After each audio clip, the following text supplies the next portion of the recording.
Welcome to Lavanya's life style. நம்ம இன்றைக்கி பார்க்க போகிறது பார்த்திங்கன்னா சிப்பி காளான் வச்சு ஒரு கிரேவி மாதிரி, அதாவது வந்து செமி கிரேவி மாதிரி. அது வந்து சிப்பி காளான் வந்து நான் கட் பண்ணிட்டேன். இதெல்லாம் இது வந்து பட்டை காளான் செஞ்சுருக்கேன். சிப்பி காளான் இது பாருங்கள், இந்த மாதிரி இருக்கும். இது உங்களுக்கு வீடியோவில் காமிக்கிறதுக்காக ஒன்று வந்து கட் பண்ணாமல் வச்சுருக்கேன். இந்த மாதிரி கிடச்சிதுன்னா வாங்கிக்கோங்க. சிப்பி காளான்னு சொல்லுவாங்க. இந்த மாதிரி இருக்கும். இது பாருங்கள், சின்னது. இது வந்து மீதியெல்லாம் வந்து இந்த மாதிரி கட் பண்ணி வச்சுருக்கேன். இதுக்கு வந்து ஒரு பெரிய வெங்காயம் எடுத்து வச்சுருக்கேன். அப்புறம் வந்து தக்காளி, நம்ம கிரேவிக்கு ஏற்ற மாதிரி உங்களுக்கு வந்து எவ்வளோ கிரேவி வேணுமோ அந்த அளவுக்கு வந்து எடுத்துக்கோங்க. நான் வந்து ஒரு 4 தக்காளி வந்து எடுத்துருக்கேன். அப்புறம் வந்து இதுக்கு வந்து காளான்னு சொல்லும் போது எதுவாக இருந்தாலும் சரி, பட்டன் மஷ்ரூமாக இருந்தாலும் சரி, நீங்கள் வந்து இந்த மாதிரி பட்டை காளான், இந்த மாதிரி அதாவது சிப்பி காளான், இந்த மாதிரிலாம் வந்து எதுக்குமே நீங்கள் வந்து மிளகு யூஸ் பண்ணி செய்கிறது தான் நல்லாயிருக்கும். நான் வந்து இந்த அளவு மிளகு வந்து சேர்த்துக்கிறேன். இன்னும் கொஞ்சம் கூட சேர்த்துக்கிறேன்.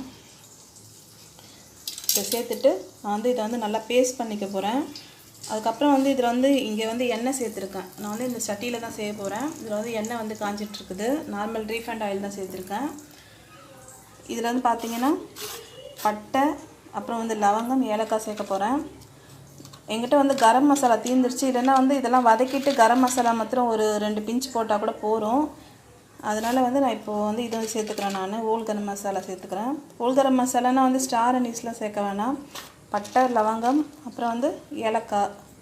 பாருங்கள், இந்த அளவு எடுத்துக்கோங்க, போகிறோம். 3 லவங்கம், ஒரு ஏலக்காய், பட்டை, கல்பாசி இருந்ததுன்னா கொஞ்சம் எடுத்துக்கோங்க, அது வாசனையாக இருக்கும். இந்த அளவுக்கு எடுத்துக்கோங்க. இதை வந்து எண்ணெயில் சேர்த்துக்கிறேன். இது வந்து எப்படின்னு பார்த்தீங்கன்னா, அந்த இது இருக்கு இல்லையா, லவங்கம் வந்து கொஞ்சம் அதோட காம்பு தண்டு மாதிரி இருக்கும் இல்லையா, அது வந்து கொஞ்சம் பெருசாகும். அதுதான் வந்து நமக்கு இதில் வந்து குக் ஆகிடுச்சுன்னு சொல்லிட்டு தெரியும். ஏன்னா கடுகுலாம் பார்த்தீங்கன்னா உங்களுக்கு வந்து வெடிக்கிறத வச்சு கண்டுபிடிச்சிக்கலாம். இப்போ வந்து இந்த கிராம்பு, அதாவது லவங்கம்னு சொல்லுவாங்களே, இது வந்து இந்த காம்பு பகுதி கொஞ்சம் அப்படியே வந்து பெருசாகும். அந்த மாதிரி ஆகும்போது இது வந்து செட் ஆகிடுச்சு, நமக்கு அதாவது குக் ஆகிடுச்சு. அந்த டைமில் வந்து நம்ம வந்து ஆனியன் சேர்த்துக்கலாம். பாருங்கள், வெடிக்குது பாருங்கள், வெடிச்சிட்டு பெருசாக இருக்குது. இப்போ நான் வந்து வெங்காயம் சேர்த்துக்கிறேன்.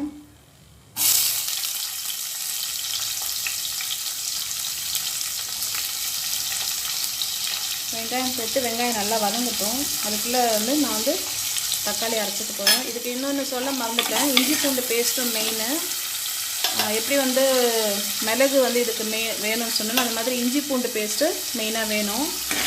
நல்லா வதக்கிக்கலாம். வதங்கிறதுக்காக நான் வந்து கல் உப்பு சேர்த்துக்கிறேன். கூட வந்து இந்த ரெசிபிக்கு தேவையான கல் உப்பை சேர்த்துக்கிறேன்.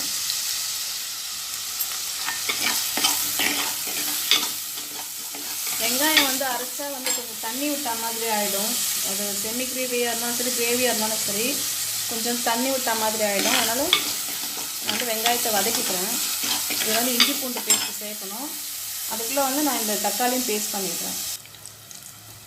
இப்போ வந்து வெங்காயம் வந்து நல்லா வதங்கிடுச்சு. இது கூட வந்து இஞ்சி பூண்டு பேஸ்ட் வந்து நான் இந்த அளவுக்கு சேர்த்துக்கிறேன்.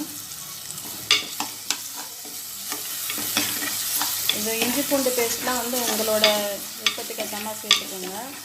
இது வந்து மிளகு தூளும் சேர்த்துக்கலாம். ஆனால் வந்து நான் வந்து முழு மிளகு அரைச்சா அது டேஸ்ட் நல்லாயிருக்கும். இந்த மாதிரி சட்டின்றதுனால வந்து உங்களுக்கு ஆயில் இப்போ இருக்க தெரியாது. அது வந்து குக் ஆனதுக்கப்புறம் தான் அதை வந்து ஆயில் விடும். இஞ்சி பூண்டு பேஸ்ட் நல்லா வதங்கட்டும்.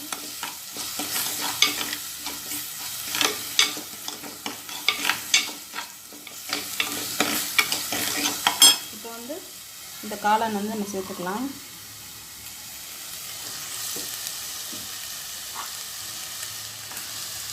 இது வந்து கொஞ்சம் ஒரு பேக்கெட் தாங்க, இது கொஞ்சம் அதிகமாக இருக்க மாதிரி தெரியும். ஆனால் வந்து உங்களுக்கு வதங்குச்சுன்னா ரொம்ப கம்மியாகிடும். இது ஒரு பேக்கெட் காளான் தான் இது. இது வந்து நல்லா வதக்கிக்கலாம். இது வந்து குழம்பு மாதிரியும் வைக்கலாம், அதாவது ரைஸுக்கும் வைப்பாங்க. நான் டிஃபனுக்கு தான் செய்கிறேன். இது வதங்கும் போது கம்மியாகிடும் ரொம்ப. நீங்கள் உங்களுக்கு ஜாஸ்தி வேணும்னா நீங்கள் 2 பேக்கெட் கூட அந்த மாதிரி வாங்கி செஞ்சுக்கோங்க. இது வந்து நல்லா வதங்கி இந்த சுருங்கும்.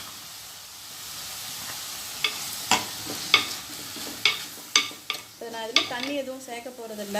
அந்த தக்காளி அரைச்ச பேஸ்ட் இருக்கு இல்லைங்களா, இங்கே பாருங்கள், தக்காளி மிளகு மொத்தம் அரைச்சி வச்சுருக்கேன் நான். இதை மாத்திரம் தான் நான் வந்து சேர்த்துட்டு அதை கூட வந்து குக் பண்ண போகிறேன். அப்புறம் இதில் மிளகு இருக்கிறதுனால மிளகாத்தூள் வந்து எந்த அளவுக்குன்னு பார்த்துட்டு, அதாவது காரம் எவ்வளோ இருக்குன்னு பார்த்துட்டு தான் சேர்க்க போகிறேன். ஃபஸ்ட்டு வந்து இது நல்லா வதங்கட்டும்.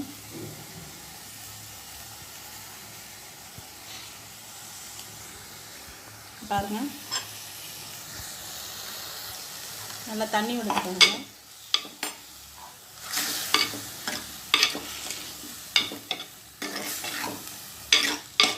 இது வந்து அந்த மட்டன் மஷ்ரூம் இருக்கு இல்லையா, அதோட வந்து இது கொஞ்சம் ஸ்மெல் நல்லா இருக்க மாதிரி இருக்குது. ஏன்னா வந்து தட்டைக்காளான் செஞ்சுருக்கேன். இது வந்து எனக்கு செஞ்ச மாதிரி ஞாபகம் இல்லை. அதே மாதிரி மட்டன் மஷ்ரூம் அதாவது நார்மல் மஷ்ரூம் இருக்கும்ல, அதை விட இது கொஞ்சம் வந்து வாசனை நல்லா வரும்.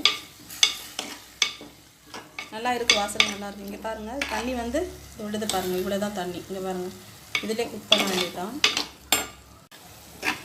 இதை நல்லா வதங்கின உடனே வந்து இதில் வந்து மிளகாத்தூள் தேவையானது சேர்த்துக்கிறேன். இந்த மிளகாய் தனியாக எல்லாமே சேர்ந்துருக்கு அரைச்சது. 1 ஸ்பூன்லேருந்து 1.5 ஸ்பூன் வரைக்கும் சேர்த்துக்கிறேன். நல்லா வந்து வதக்கிக்கலாம்.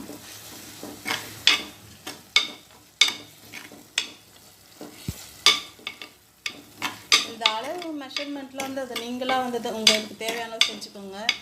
ஏன்னா வந்து எவ்வளோ உங்களுக்கு தக்காளி அதெல்லாம் வந்து இன்க்ரீஸ் பண்ண முடியுமோ இல்லை கம்மி பண்ண முடியுமோ அந்த மாதிரி நீங்கள் சேர்த்துக்கோங்க. இதோட வந்து இந்த அரைச்ச தக்காளியும் மிளகு இருக்கு இல்லையா, அதை வந்து சேர்த்துக்கிறேன்.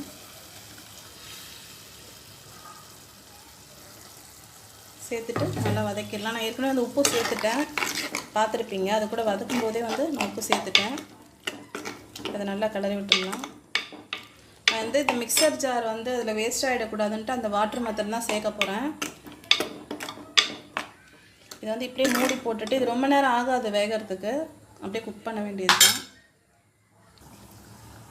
இதில் வந்து பார்த்திங்கன்னா நான் ஃபஸ்ட்டு சொல்லலை, இது வந்து இப்போ வந்து நான் வந்து கொஞ்சம் வந்து இதை அதாவது டிஃபனுக்குன்னு சொல்லும்போது நம்ம வந்து இதே மாதிரி கிரேவியாகவே கூட நம்ம நிறுத்திக்கலாம். ஆனால் வந்து நான் கொஞ்சம் வந்து அந்த செட்டிநாடு ஸ்டைலில் வரணும்னா கொஞ்சம் சோம்புத்தூளும் கொஞ்சம் சீரகத்தூளும் சேர்க்கலான்ட்டு இப்போ தான் முடிவு பண்ணேன். அதை நீங்கள் வேணும்னா நீங்கள் சேர்த்துக்கோங்க, இல்லை அதோட கூட ஃபினிஷ் பண்ணிக்கலாம். சீரகத்தூள் வந்து வீட்டில் அரைச்சது தான், நான் இந்த அளவு சேர்த்துக்கிறேன்.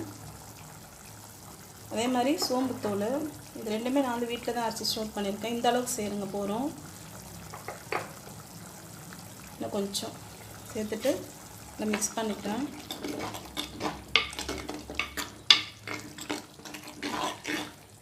இது வந்து சட்டியில் செய்கிறதுனால வந்து உங்களுக்கு வந்து டேஸ்ட் வந்து கொஞ்சம் அதிகமாக தான் இருக்கும். இது எப்படின்னு பார்க்கலாம்.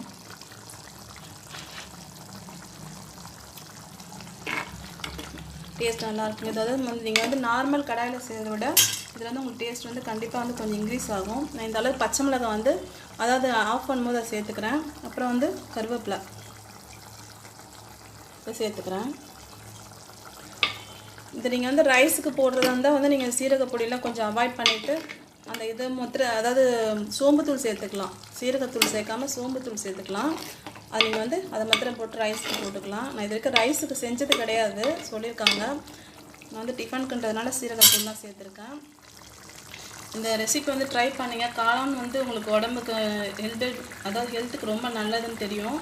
அதனால் வந்து நீங்கள் வந்து இந்த ரெசிபியை ட்ரை பண்ணி பாருங்கள்.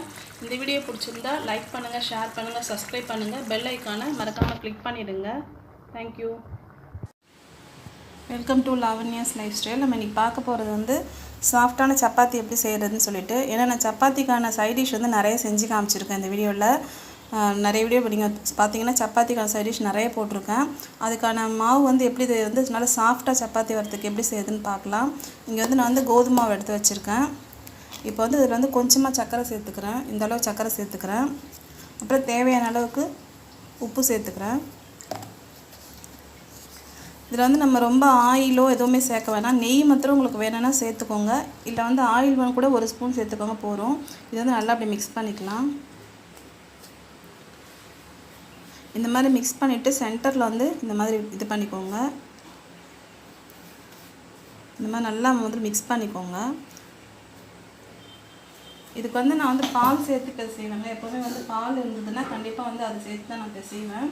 நான் வந்து பால் வந்து கொஞ்சமாக சேர்த்துக்கிறேன், தண்ணி வந்து அப்புறம் சேர்த்துப்பேன் நான். இங்கே பாருங்கள்,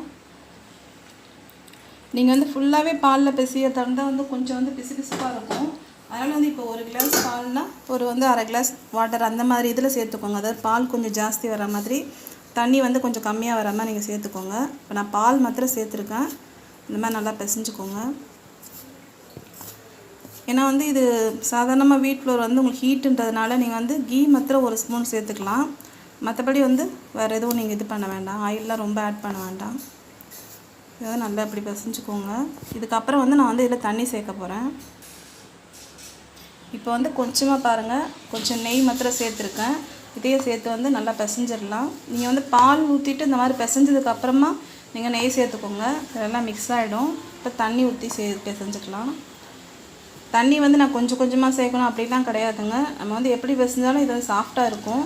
வந்து ஃபஸ்ட்டே கொஞ்சம் அதிகமாகவே சேர்த்துக்கிறேன். நீங்கள் வந்து மாவு ஏற்ற அளவு மாதிரி பிசைஞ்சுக்கோங்க. ரொம்ப வந்து ஸ்ட்ரெயின் பண்ணியோ இல்லை வந்து ரொம்ப நேரம் அடிச்சு அந்த மாதிரிலாம் பிசையணும் இல்லை.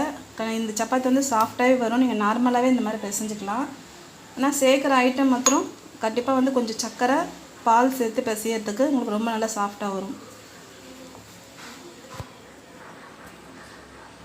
இப்போ பாருங்கள், மாவு வந்து நல்லா இந்த மாதிரி பிசைஞ்சிட்டேன்.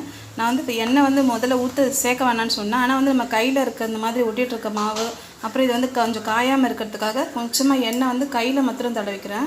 இது ஃபுல்லாக அப்படியே அப்ளை பண்ணிக்கிறேன். இது பண்ணிவிட்டு இந்த மாதிரி வந்து பிசைஞ்சிக்கலாம். அப்போ இந்த பாத்திரத்தில் இருக்கிற மாவு எல்லாமே வந்து உங்களுக்கு வந்து ஃபுல்லாக இதில் வந்து கோட் ஆகிடும். அதுக்காக தான் இந்த ஆயில் சேர்த்துருக்கேன். பாருங்கள், நல்லா வந்து நான் சாஃப்டாக நல்லா பிசைஞ்சிட்டேன்.